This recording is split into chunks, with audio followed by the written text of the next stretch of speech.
Bom dia, gente. Saudações. Setembro de 2023 é o aniversário desse país. Não sei se é bem. Não sei, cara, escolher 7 de setembro para aniversário é tão paia, né? Mas oficialmente é. E é também o aniversário da minha irmã. Como eu disse no outro vídeo, as mulheres de minha família sincronizaram as datas de nascimento. Minha mãe nasceu ontem, né, no dia 6. A minha irmã nasceu no dia 7. A minha finada avó, que Deus tem a alma dela em sua infinita graça e misericórdia, nasceu no dia 11. E a minha sobrinha nasceu no dia 15. Então, essa parte de setembro é o mês das mulheres da minha família.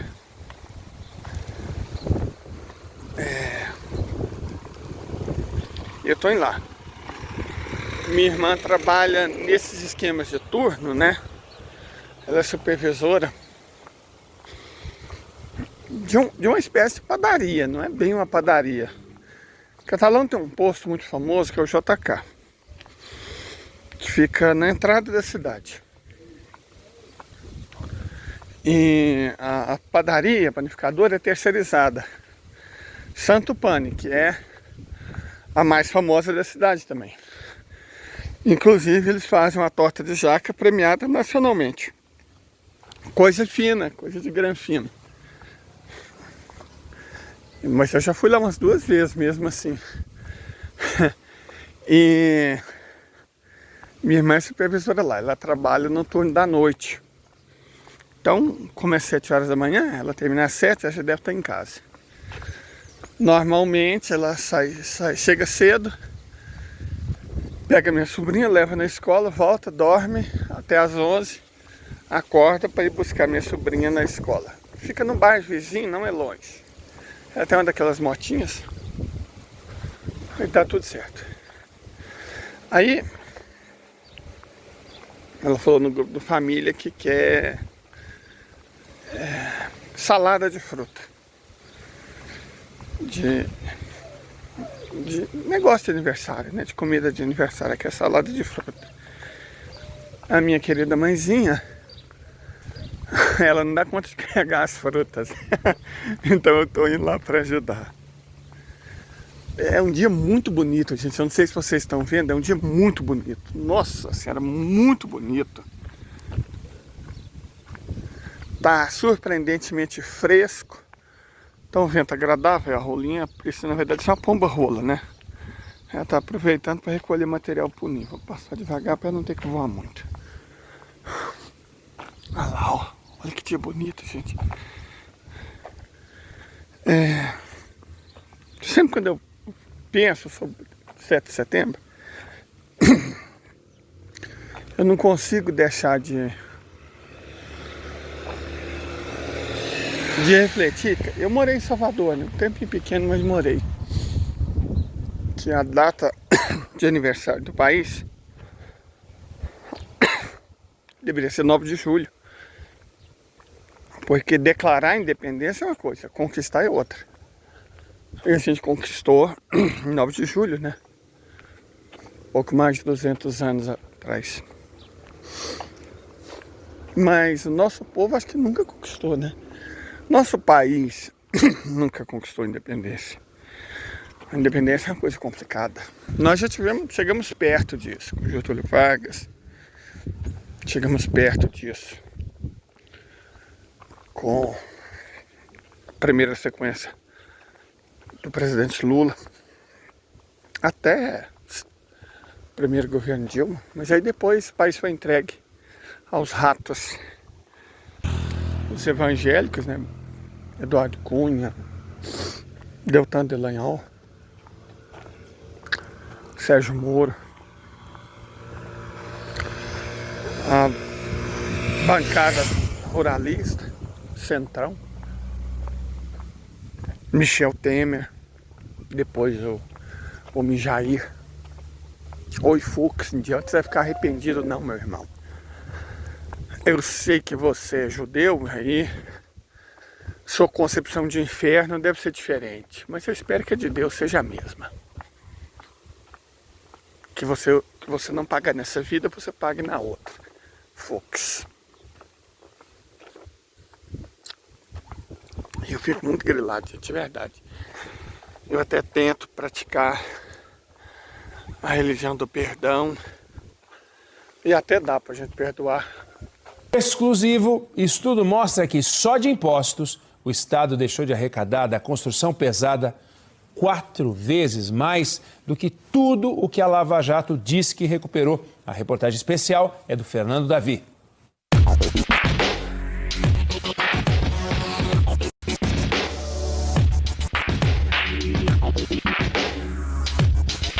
Por quase 8 décadas, a construtora Odebrecht participou de algumas das principais obras do país e ainda assinou projetos importantes no exterior, como o aeroporto de Miami, nos Estados Unidos. Difícil acreditar que a empresa, que já teve 180 mil funcionários, hoje tenha só 10 mil.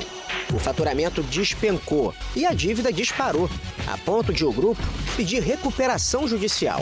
História parecida com a de outras construtoras atingidas pela Operação Lava Jato. Essa imagem não é só para dar um ar retrô na reportagem, não. É que, para explicar a queda, é preciso contar antes a história da ascensão, de como as construtoras brasileiras se consolidaram entre as maiores do mundo, realizando projetos grandiosos de engenharia. A Ponte Rio-Niterói, com seus canteiros flutuantes, a construção de Brasília, a hidrelétrica de Itaipu. No ciclo mais recente, na véspera da Copa e da Olimpíada, foram feitos estádios, aeroportos, metrôs, projetos de urbanismo. O problema é que, na opinião desse jurista, a força-tarefa da Lava Jato pegou muito pesado nos chamados acordos de leniência, uma espécie de delação premiada das empresas, em que as companhias ajudam nas investigações em troca de punições mais brandas. Quando o MP, o Ministério Público Federal, a Força-Tarefa da Lava Jato, principalmente Curitiba, Rio de Janeiro, começaram a fazer esses acordos, aí a AGU não aceitava, ou o TCU não aceitava. Então, uma entidade que substancialmente prestava serviço para o poder público ficava do dia para a noite com a pena de inidoneidade impedida de ter novas receitas.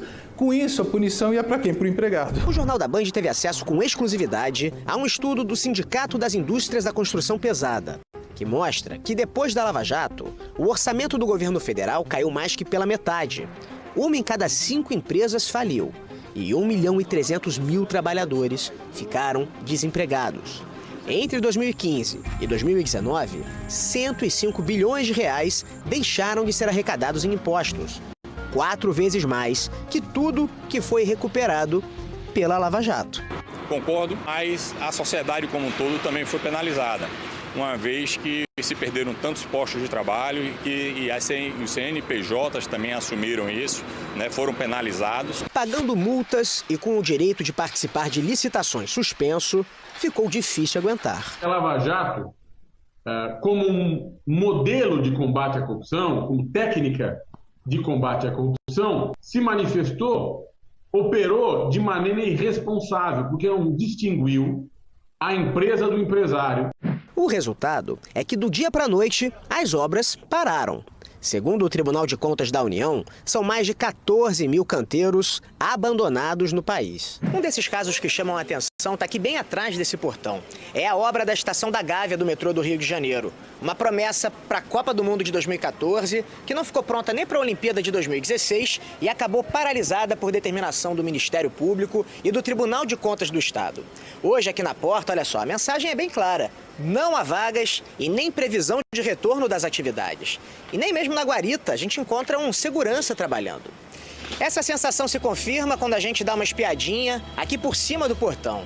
Olha só, nenhum movimento de funcionários. A sensação é que o canteiro está realmente abandonado. A obra foi alvo de 2 etapas da Lava Jato e a Justiça proibiu que a Odebrecht e a Queiroz Galvão recebessem mais recursos públicos para finalizar a estação. Para piorar, estudos concluíram que o terreno tem risco de afundar e o buraco já escavado foi inundado.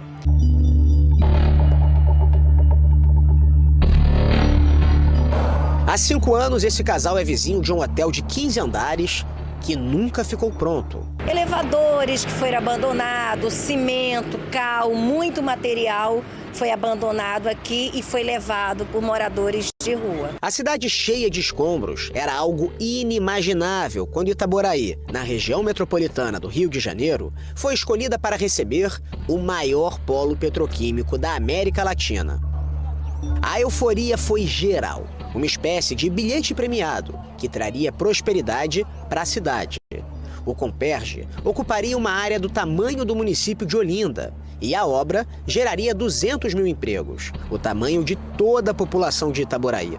Foi nessa época que a Simone tomou coragem e decidiu investir nos negócios da família. O que temos de bom hoje?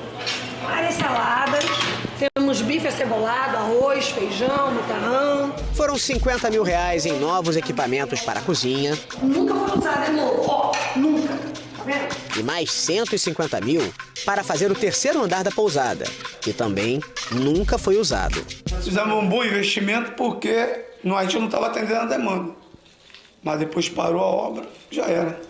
A investigação da Lava Jato atingiu o consórcio liderado pela Queiroz Galvão e a Petrobras se viu pressionada pelo Ministério Público, a Controladoria Geral da União e o Tribunal de Contas da União a paralisar a obra. Pelo Brasil, o que não faltam são exemplos de projetos de infraestrutura que ficaram pela metade. O Corredor Transbrasil no Rio, a usina de Angra 3, ou obras que tiveram que recomeçar com novos responsáveis, como a linha 6 do metrô de São Paulo.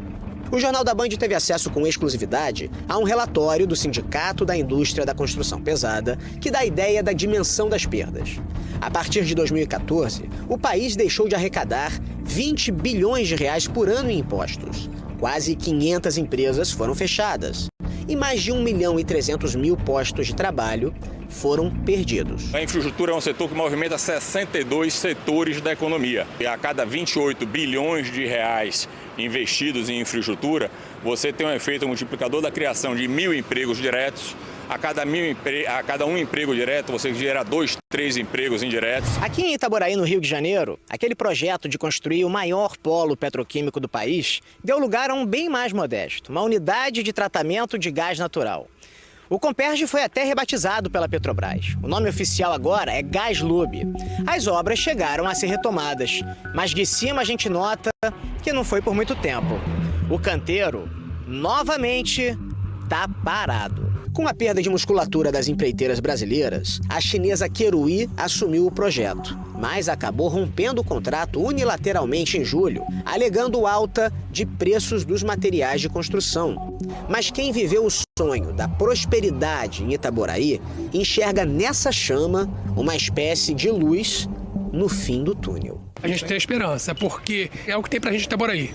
Sem o Comperj de Itaboraí, praticamente não tem nada. Vocês têm esperança de um dia ainda ver essa pousada, esse andar aqui movimentado, pessoas hospedadas? Com certeza. A gente tem esperança sim. E vai voltar, com certeza vai melhorar. Vai melhorar para a cidade, vai melhorar para todo mundo.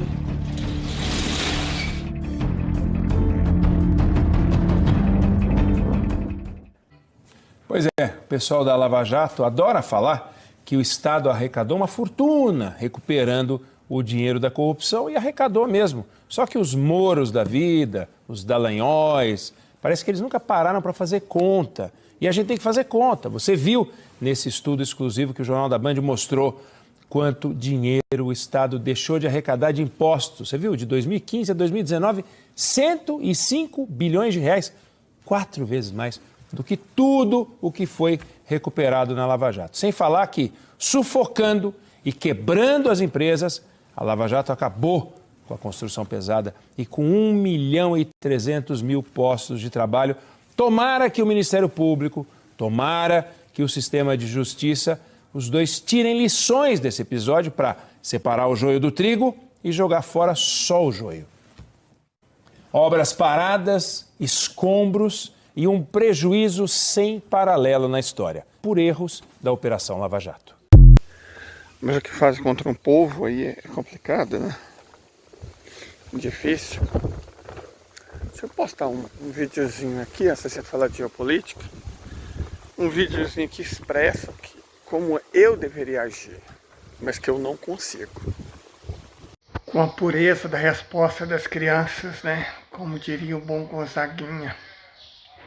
Ou fazendo bem a quem não pode fazer nada pela gente. Eu tento, claro que eu tento. Oh, meu Deus, eu tento. Mas eu não sou tão bom assim. Por mais que eu tente.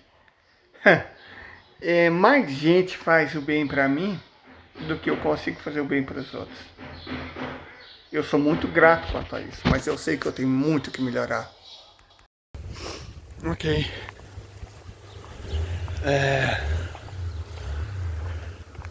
Na teoria, como diz a Cora Coralina, a poeta doceira do meu estado, a prática é outra.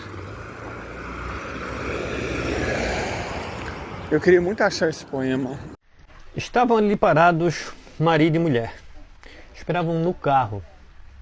E foi que veio aquela da roça tímida, humilde, sofrida. Contou que o fogo lá longe tinha queimado o seu rancho e tudo que tinha lá dentro. Estava ali no comércio pedindo um auxílio para levantar um novo rancho e comprar suas pobrezinhas. O homem ouviu, abriu a carteira, tirou uma cédula e entregou sem palavra. A mulher ouviu, perguntou, indagou, especulou, aconselhou, se comoveu e disse que Nossa Senhora havia de ajudar. Não abriu a bolsa. Qual dos dois ajudou mais? Donde se infere que o homem ajuda sem participar e a mulher participa sem ajudar? Da mesma forma aquela sentença: a quem te pedir um peixe, dá uma vara de pescar. Pensando bem, não é só a vara de pescar. Também a linhada, o anzol, a chumbada, a isca, apontar um poço piscoso e ensinar a paciência do pescador. Você faria isso? Antes que tudo isso se fizesse, o desvalido não morreria de fome? Conclusão: na prática, a teoria é outra. Esse texto é de Cora Coralina. Mas vamos aproveitar que já estamos caminhando e trocar umas ideias sobre outra coisa. Ontem eu andei pesquisando sobre tecnologia, né? Hoje eu quero fazer uma live do 7 de setembro. Eu normalmente não gosto de falar do Brasil. Falar do Brasil é meio deprimente. E o debate aqui é muito entrincheirado. Sabe, o debate é muito entrincheirado. As pessoas estão em posições entrincheiradas. Acho que isso é um problema, claro, por si só. Mas tem a questão levantada por Hemingway. Quem estará nas trincheiras ao teu lado, e isso importa mais que a própria guerra. Certo, a gente sabe, eu tenho uma clareza muito grande dentro da minha classe social, que do outro lado estão a bancada evangélica, os evangélicos, né? Os evangélicos neopentecostais, não estou falando das pessoas, estou falando da liderança. Agora, eu não entendo como é que hoje aparecem homens dizendo que são apóstolos de Jesus Cristo, e que são exatamente o inverso disso aqui. Eles têm que ter um jatinho, né? Tem que ter carrão do ano, tem que se vestir daquela maneira, morar numa mansão, receber um salário astronômico, viver uma vida de prosperidade para poder dar cobertura espiritual e prosperidade àqueles que estão debaixo dele. Esse pessoal não sabe ler Bíblia, não? É a pergunta. Os crentes que se sujeitam a esse tipo de liderança, não sabe ler, não, a Bíblia? Um apóstolo é isso aqui. Isso aqui é um apóstolo que foi chamado por Deus, é testemunha da ressurreição de Jesus Cristo, inspirado para lançar o fundamento da igreja, escrever a Escritura e selar a sua fé e a sua pregação com seu sangue, com seu sofrimento e com sua morte. É por isso que nós não temos mais apóstolos hoje. Paulo foi o último deles, como ele mesmo diz em 1 Coríntios 15, por fim, por último de todos, Cristo apareceu a mim, encerrando com isso a lista. E aí aparecem essas pessoas usurpando esse título querendo dominar sobre a fé dos cristãos e dominar as igrejas, e o pior é que vai muita gente atrás. Vai muita gente atrás. Mas aqui você tem o que é, de fato, um apóstolo dos pastores. Eu sei que estão do outro lado. Eu sei que estão do outro lado. Eu tenho clareza, tenho muita clareza quanto a isso. E algumas pessoas aqui do canal já ficaram griladas. Nossa, Leida, você é muito anti-evangélico. Mas é óbvio que eu sou. É evidente que eu sou. Eles estão do lado do opressor, cara.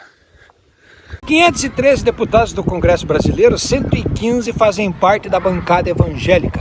Quer dizer que 22% dos deputados brasileiros utilizaram a religião, utilizaram as igrejas evangélicas para conseguir os votos necessários para conseguir uma cadeira no Congresso Brasileiro. Agora você veja bem, essa bancada evangélica deveria defender os interesses do povo evangélico, que na sua maioria é o povo pobre, o povo carente, o povo necessitado.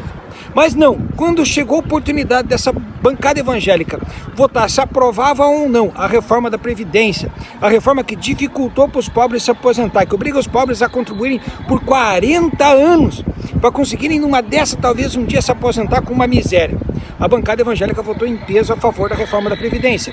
E o pior, essa mesma bancada votou na reforma trabalhista, que dificultou com que o povo pobre que trabalha contribua com a Previdência, legalizando e facilitando as leis para que o trabalho informal seja cada vez mais normal. Então a bancada evangélica votou contra o povo evangélico quando aprovou a reforma trabalhista e quando votou a reforma da Previdência. A bancada evangélica também sempre foi macunada e votou contra o povo quando autorizou a liberação de venenos, que é proibido no mundo inteiro, quando eles, junto com a bancada ruralista, aprovaram esses tipos de venenos que são proibidos a serem utilizados no território brasileiro. Outra coisa que essa bancada evangélica fez, junto com a bancada da bala, autorizaram qualquer tipo de arma, qualquer tipo de munição a ser vendida para os brasileiros que têm dinheiro. A bancada evangélica conseguiu o apoio popular através das igrejas para que o Satanás consiga vender armas legalmente no Brasil. Quem é que vai comprar arma? Somente as pessoas que têm dinheiro. Quem é pobre não tem dinheiro para comprar arma. Então os ricos puderam se armar contra os pobres. Se eles votarem em peso contra a juventude na reforma do ensino médio. Então é óbvio que eles são meus inimigos. Isso é evidente. Quem não tem lado também não tem direção. Eu tenho lado, a classe trabalhadora. Os pobres. Esse é o meu lado. Que é onde eu estou. Nessa fila do pão da vida. Então é óbvio que os evangélicos, repetindo, não enquanto indivíduos, enquanto classe, estão do outro lado. É evidente que o agronegócio é meu inimigo. O agronegócio gosta de dizer que carrega o Brasil nas costas. Na verdade, é o Brasil que carrega o agro nas costas. Por quê? Se um produtor de soja exportar soja em natura, ele não paga ICMS por causa da Lei Candir. O governo federal tem que ressarcir o Estado dessa diferença de tributação. Então, sai o dinheiro do governo federal para o governo do Mato Grosso do Sul, para o governo do Mato Grosso, para cobrir um tributo que o agro não paga, porque ele deveria pagar. Só que isso tem um outro dano para o Brasil, porque essa soja vai sair do país in natura. Ao invés de ser industrializada no Brasil, promover um desenvolvimento industrial até para iniciativa privada. Mas aí pode ficar que vale mais, que mas vale mais. Agrega valor. Agrega valor. Eu concordo com você. Estou virando comunista, hein? O agro hoje vive com 348 bilhões de reais de plano safra, com juros subsidiado, com juros negativos, enquanto qualquer um que esteja endividado aqui está pagando juros de 10, 12, 14% ao mês. A comissão podia votar uma resolução de proibir toda a nossa comercialização com a China. Olha que legal. Nenhum produtor mais de carne, nenhum produtor de soja, nenhum produtor de qualquer área da agricultura venderia para os chineses, porque a China é comunista, não sei se vocês sabem, mas se vocês detestam tanto o comunismo, por que vocês aceitam a vender e a negociar com os comunistas? Eu moro em Goiás, eu sei, né?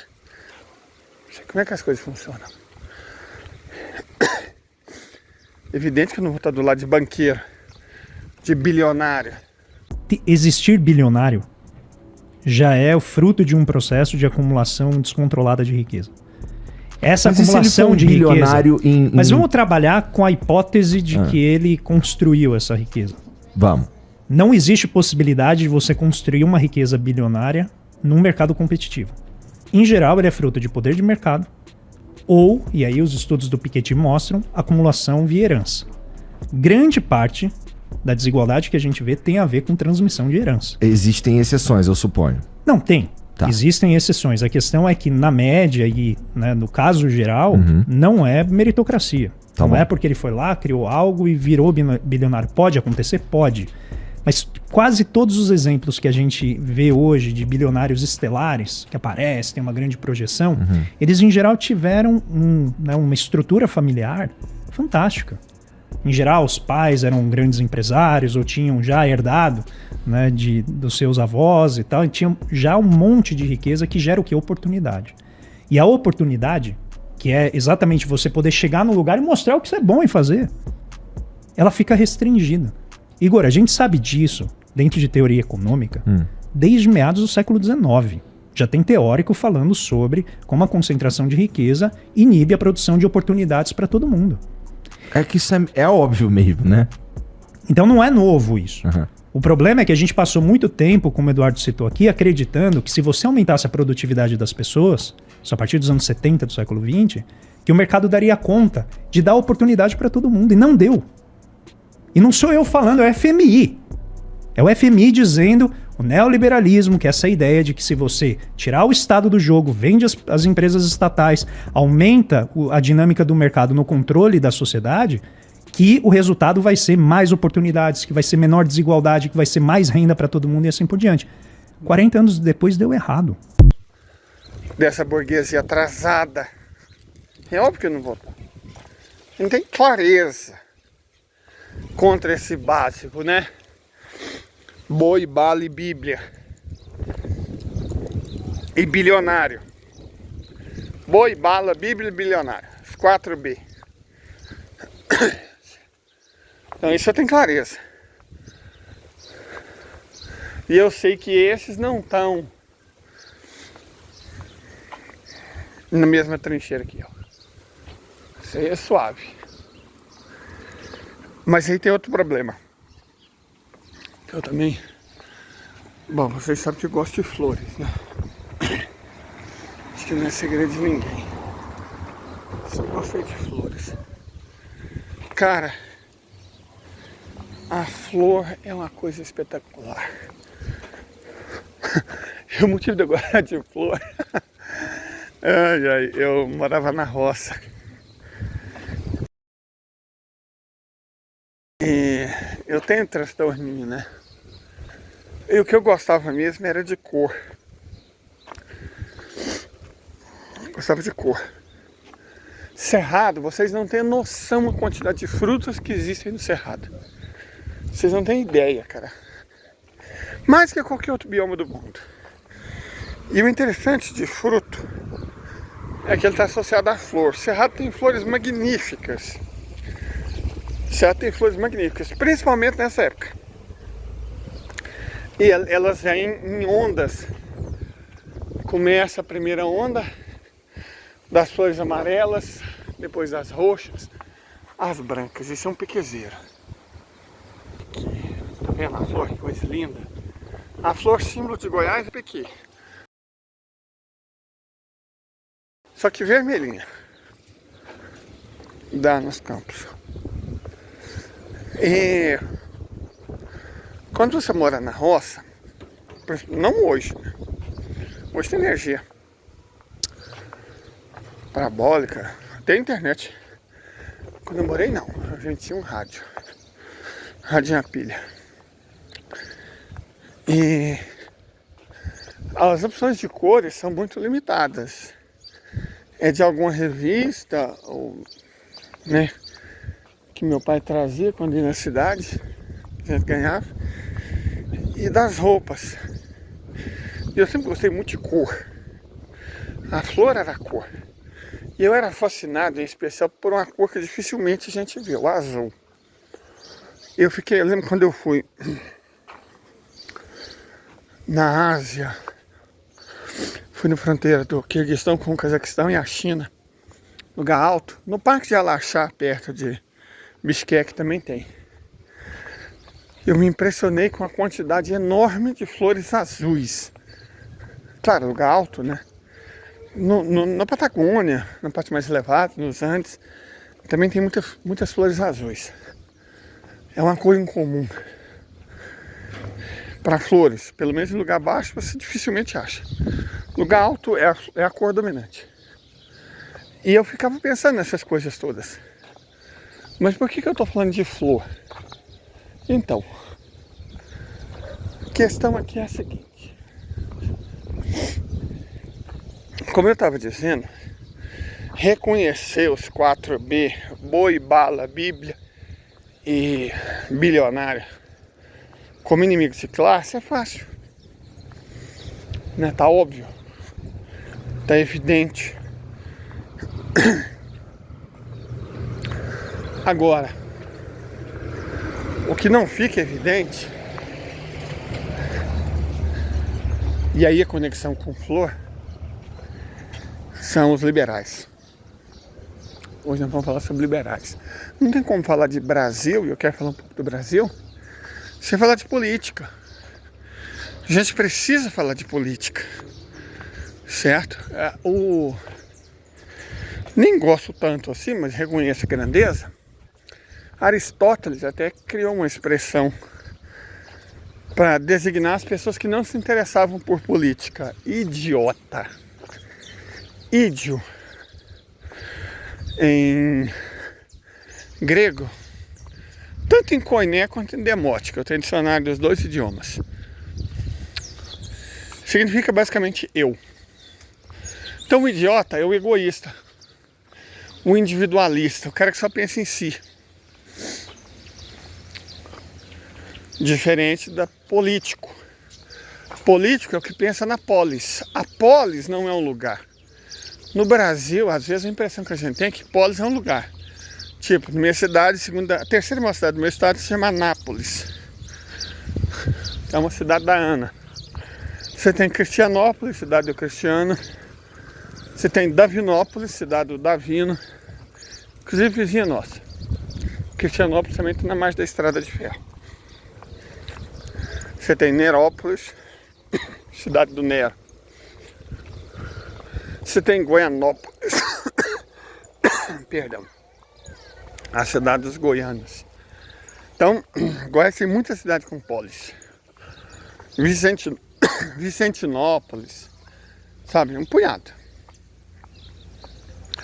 Dando a impressão que a polis é o lugar. A polis não é o lugar. Polis é outra coisa. Por exemplo, vamos pegar a polis de Atenas. A polis de Atenas não era o sítio de Atenas, o lugar onde estava Atenas. A polis de Atenas eram os cidadãos de Atenas, certo? Então, as colônias de Atenas, as pessoas que nascessem nas colônias de Atenas, também eram cidadãos atenienses, também eram da polis. Atenas, digamos que ela tivesse uma colônia perto de Tarsis, lá na Espanha. Quem nascesse naquela colônia era cidadão ateniense, porque a polis não era um lugar. A polis era uma condição, certo? A condição de pertencimento. Isso que é polis. Então o político é o que se preocupa com os seus. Essa é a lógica da palavra político. E uma das coisas mais horríveis que foram feitas no Brasil foi demonizar a política. Demonizar quem se preocupa com os seus. Ao demonizar a política, você entregou ela exatamente para esses 4Bs. Os bilionários, né? Eles pagam os seus fantoches, né? Eu não sei se vocês se lembram, está na história universal do infame, no dia do impeachment da Dilma, a estratégia da Dilma era muito boa. Simplesmente falar para os deputados não irem. Mas o que os bilionários fizeram? Alugaram jatos e praticamente obrigaram os deputados a votar. Eles têm dinheiro para isso? Certo? A bancada da Bíblia fez a mesma coisa. Aliás, ela ainda envenena a população brasileira até hoje. Pastor falando contra a esquerda, é o que você mais vê. Pessoal que está na colmeia, pessoal que está na papuda, em sua larga maioria, aliás, como em qualquer presídio, em sua larga maioria é formado por evangélicos, né? Os financiadores não. Financiadores são boi, bala e bilionário. Mas os agentes são da bancada da Bíblia. Não é fácil reconhecer essas pessoas como inimigos. Elas demonizaram a política, mas elas controlaram a política. É a bancada evangélica, tem a bancada ruralista, que é a do boi, tem a bancada da bala, né? E a bancada dos bilionários. É aí que entra outra coisa, a bancada dos bilionários. Vamos falar um pouquinho sobre isso. A bancada dos bilionários, além de ter os comprados do Centrão, como sempre, tem um outro tipo de gente, o liberal. A batata amoral, por exemplo. Vocês sabem de quem que eu estou falando, né? A batata amoral é um exemplo clássico de poodle de bilionário. O discurso progressista, ela está lá pela educação, né? Mas ela não está lá pela educação. Ela está lá para votar pelo bilionário que pagou a ida dela para os Estados Unidos, onde ela foi efetivamente doutrinada. Então os liberais são nossos inimigos. Eu só vou comprar um bolinho aqui, né? Que tantas da voz, a gente já volta falando sobre isso. Os liberais, para impedir a luta de classes, criaram lutas específicas para grupos específicos da sociedade e dissociar essas lutas identitárias da luta de classes. Bolinhos de polvilho frito para dar de presente. Mas enfim, a questão do liberal eu tenho que deixar claro. Eu acho que eu já deixei algumas vezes, mas é sempre bom, porque senão e eu nem culpo as pessoas de acharem que é focinho de porco é tomada nesse caso, porque liberal tem dois sentidos na língua. O liberal nos costumes. E eu sou. A minha religião é contra o direito ao aborto. E eu sou católico. Mas a minha religião também diz que cada cabeça é uma sentença. Então, como eu não sou mulher, nunca vou ter que fazer um aborto, fica pai eu dizer, né? Fica esquisito, não é certo. Então, Leida, você é a favor do aborto? Não, não sou. Você é a favor que as mulheres tenham o direito de escolher? Sim, sou, entenderam? São duas coisas bem diferentes. Se eu sou a favor do aborto, a minha posição é não. Eu sou muito católico quanto a isso, eu sou contra o aborto. Essa é uma posição. Outra, muito diferente, é: você é a favor que as mulheres tenham o direito de escolher e o Estado assista? Sim, eu sou. O Estado é laico e eu não posso decidir pelas mulheres. Isso é muito errado, né? Então, essa é a minha posição. Minha mãe pediu para me levar detergente. Ah, o mercadinho ali, o mercadinho vai ter detergente. Casamento gay. O Santo Padre diz textualmente que a gente deve abraçar a todos. Jesus concorda. Então, se os gays querem se casar, que se casem. Porque eu seria contra. Até eu já quis me casar, as noivas que não quiseram, né? Então, quem sou eu para negar aos outros um privilégio que eu não tive? Seria muito feio também. Peraí, gente, eu só vou entrar no mercadinho pra gente comprar o detergente. Sei que a minha mãe gosta do sabor maçã, mas não tinha. Então levei o neutro, que me parece neutro, e aquele transparente, né? Que é tipo, bem transparente. Então acho que são bons critérios para escolher detergente. Minha mãe só especificou a marca. Que os outros, né? Enfim. Voltando à questão do liberalismo.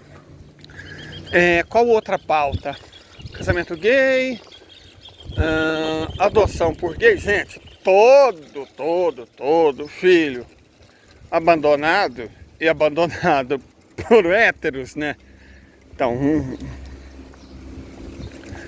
eu não tenho motivo para ser contra. Aí se você falar, ah, meu Deus do céu, o filho vai ser gay. Claro, os gays são filhos de outros gays, né? Isso faz sentido para vocês? Os gays são filhos de héteros. E isso não impediu eles de serem gays, até porque não é uma opção. Não é uma escolha, opção sexual. Como assim opção sexual? Gente, eu vou ser honesto com vocês aqui. Eu entendo homens serem héteros. Eu amo mulheres, elas são cheirosas, elas são gentis, elas são mais educadas, elas são mais inteligentes, mais agradáveis de se conversar. Elas não são muito solidárias, eu nunca entendi direito isso. Vou dar um exemplozinho para vocês aqui. Ontem era meia-noite.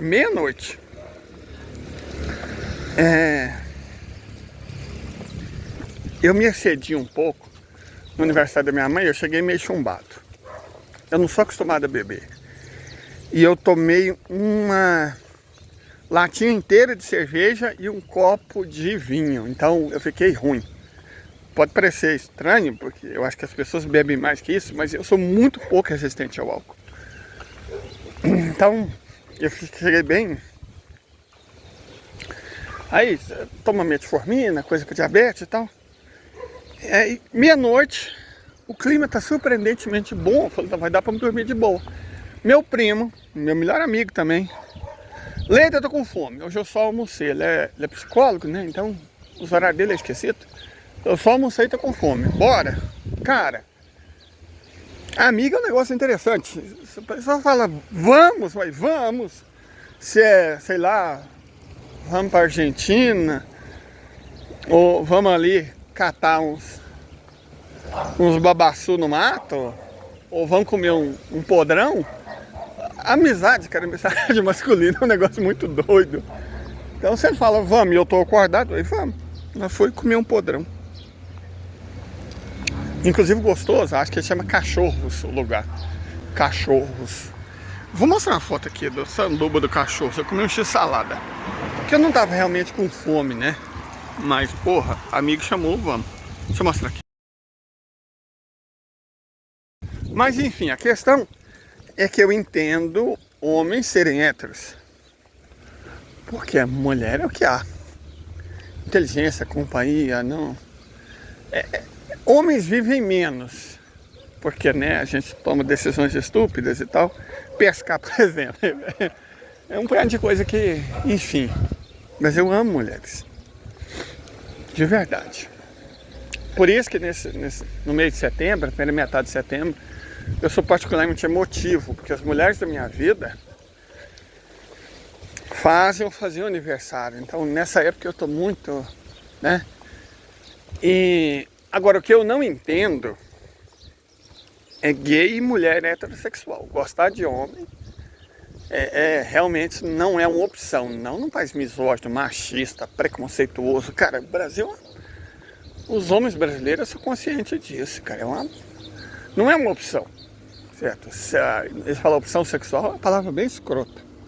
Não é uma escolha. É identidade.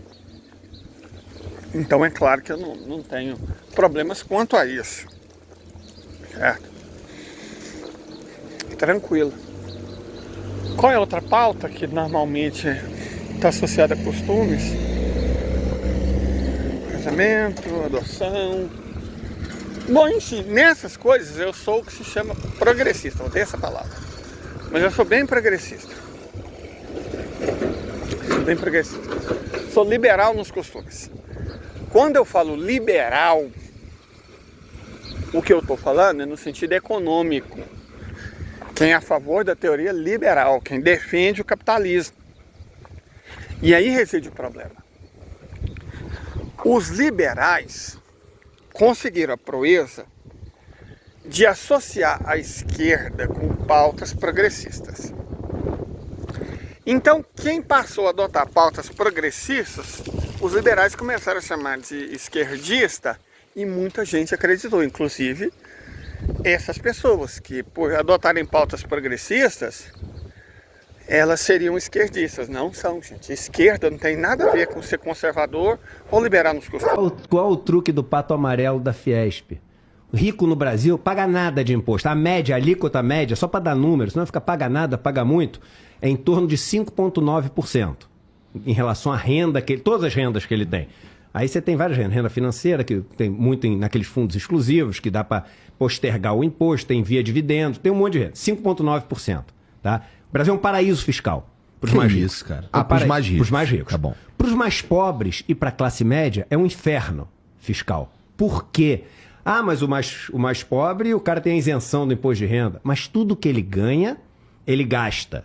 E o Brasil tem uma carga tributária dentro dos produtos, que é o que a gente chama de impostos indiretos, muito grande. Então essa turma paga muito imposto. O que acontece? O rico, lá do Pata Amarelo, ele chega para o mais pobre, para a classe média, e fala assim, irmão, a gente paga muito imposto. Aí o cara que é classe média e mais pobre fala assim, é mesmo, cara? Eu pago muito imposto. Aí o cara fala, irmão, quando a gente compra um carro, quase metade é imposto. Cara, é mesmo. O cara fica doido. E ele fica doido, porque tudo bate com ele. O rico só não fala que não bate com ele. E aí ele dá a mão pro mais pobre e fala assim, vamos pedir por menos impostos? O que o mais pobre não sabe é que não existe o vamos. Não existe o nós. Não tá no mesmo barco. Mas o mais pobre chega e fala, vamos. Aí o mais pobre, ele gera a massa crítica, a pressão popular, a força que o rico precisa para ficar ainda cada vez mais num paraíso fiscal com céu mais limpo, entendeu? Sem nuvens nenhuma, sem mau tempo. E por causa dessa percepção de que está todo mundo no mesmo barco, que não está. Como o sistema econômico é péssimo em responder a perguntas sobre o que fazer com valor negativo. Se você está se perguntando o que são esses valores negativos, bem, são coisas como lixo, esgoto, resíduos químicos, combustível nuclear e, provavelmente o maior de todos, gases de efeito estufa. As pessoas de fato valorizam essas coisas, mas o sistema de mercado capitalista não tem um mecanismo para os custos desses itens, mesmo que sejam responsáveis por produzi-los sem a mão do governo. Esquerda tem a ver com você defender o patrão ou o empregado, defender o bilionário ou a classe média. Se você defende a classe média, se você defende os trabalhadores e as trabalhadoras, aí sim você é de esquerda.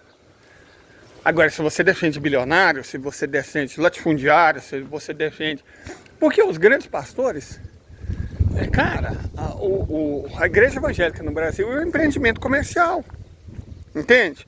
É um empreendimento comercial. É uma empresa. O objetivo é lucro e doutrinação ideológica. E muitos pastores são milionários, multimilionários. Então é evidente que estão do outro lado.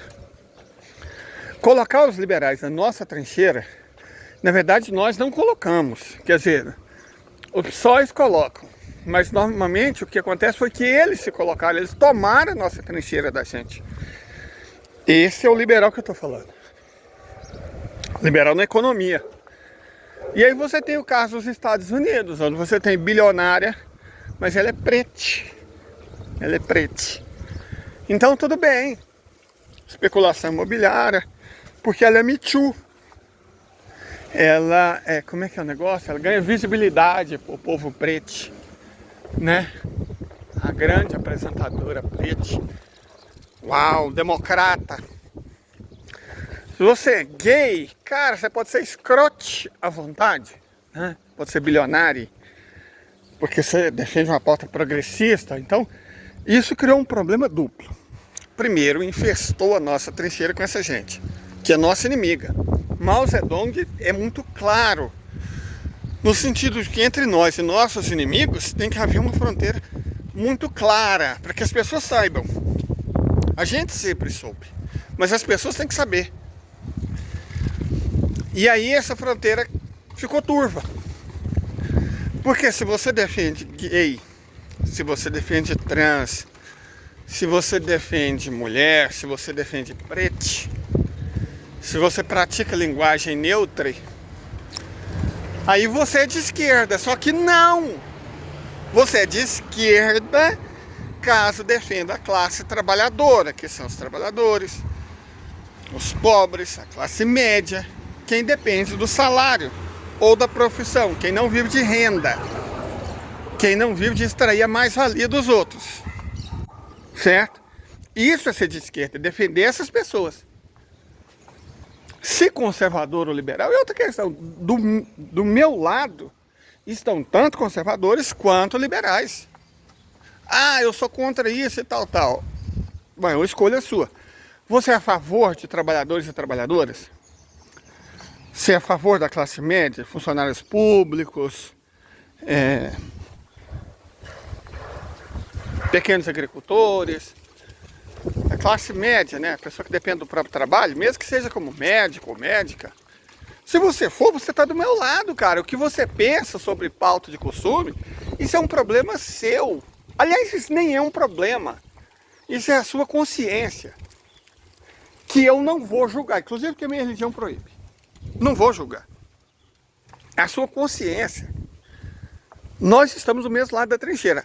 Agora, dizer porque o cara defende pautas liberais nos costumes, que ele é de esquerda, estando do lado de bilionários, e aí a batata moral é um exemplo clássico. Ela não é minha aliada.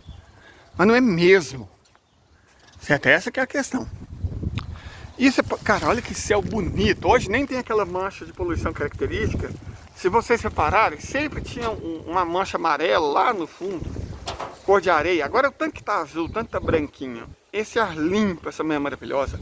Já tô chegando na casa da dona mãe, inclusive ela acabou de abrir a porta. Oi, mãe. Posso mostrar a senhora? A senhora tá com o cabelo tão bonitinho. Mas antes de eu mostrar a minha mãezinha para você, deixa eu dar um ótimo exemplo de consciência de classe. Se você desse 4 coisas pras pessoas, uma revolução acontecia no Brasil. Se você desse comida garantida pras pessoas, casa garantida pras pessoas, saúde e educação de qualidade garantida pras pessoas, sabe o que ia acontecer? Quando um burguês chegasse e falasse assim, entrega meu lanche. O cara ia falar assim, eu não. Mas por que você não vai entregar meu lanche? Por quê? Não, porque eu tenho casa, eu tenho que comer, eu tenho saúde e educação de qualidade. Por que eu vou entregar seu lanche, cuzão? Eu sou muito mais que isso, eu quero ser um arquiteto. Você não quer que eu construa sua casa? Espera 5 anos, vou fazer uma faculdade, eu volto aqui e construo sua casa. Agora entregar seu lanche, cuzão. Por que eu vou fazer isso? Vai lá e pega a porra do teu Vai lanche. lá e pega o seu lanche lá, malandro. Se toca, eu pego o meu, você pega o seu. O problema é que nós temos um sistema que nós não pode falar por quê. Nós implora pra limpar a privada dos caras, mano. Por favor, mano, me deixa limpar sua privada, sua merda. Porque eu não tenho onde morar, eu não tenho onde comer. Se eu não fizer isso, eu vou morrer. Olha a merda de sistema que nós tem, parça. Se nós tivesse só um sistema, não tô falando de comunismo, nem de revolução, nem de ideia. Eu tô falando só um sistema onde nós pudéssemos escolher. Onde um policial da rota chegasse na minha quebrada e falasse assim, vai, mão na cabeça, vagabundo. Eu falasse assim, por quê? Se eu falar por quê, eu morro, cuzão. Nós não pode falar por quê, mano. Uma coisa básica. Nós não pode... Entrega meu lanche. Não é nem eles que falam entrega meu lanche. Eu me humilho, mano. Por favor, parça, eu tenho uma filha. Me deixa entregar esse lanche, mano. Mas você vai entregar assim, assim, assim. Tá bom, mano, do jeito que você quiser. Se nós entregássemos um sistema político pras pessoas, onde as pessoas pudessem escolher, uma revolução acontecia. Mas a burguesia vai te deixar escolher, mano, sendo que ela quer que você limpe a privada dela. Minha mãe cortou o cabelo. Olha que gracinha de idosa. Fala oi, mãe. Oi, bom dia. Bom dia, ela fez aniversário hoje, ontem, né? Hoje é aniversário de quem, mãe? Luciana, minha filha. Isso, minha irmã. Então já tô entrando, gente, ó. Trouxe o que ela pediu e já tô entrando. Fiquem bem, tenham todos vocês uma ótima manhã e até alguma hora.